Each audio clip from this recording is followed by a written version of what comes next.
เต่าใหญ่ๆมาอีกแล้วค่ะเต่าใหญ่ๆเพื่อนๆเห็นเต่าไหมคะเราแบ่งกันเนาะวัน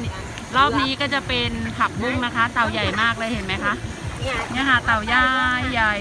หญ่มากเลยนะคะเดี๋ยวดูใกล้ๆนะคะเพื่อนๆเต่าใหญ่มากค่ะน้องปิ่นเต่าใหญ่ไหมคะใหญ่ค่ะช่วงนี้น้ำเขาลดเนาะเต่าก็จะให้เห็นชัดเจนขึ้นมาให้เราเห็นแบบนี้นะคะ ธรรมชาติของเต่ากระดองใหญ่มากเลยนะคะ ตัวนี้ค่ะเห็นไหมคะเพื่อนๆกระดองใหญ่มาก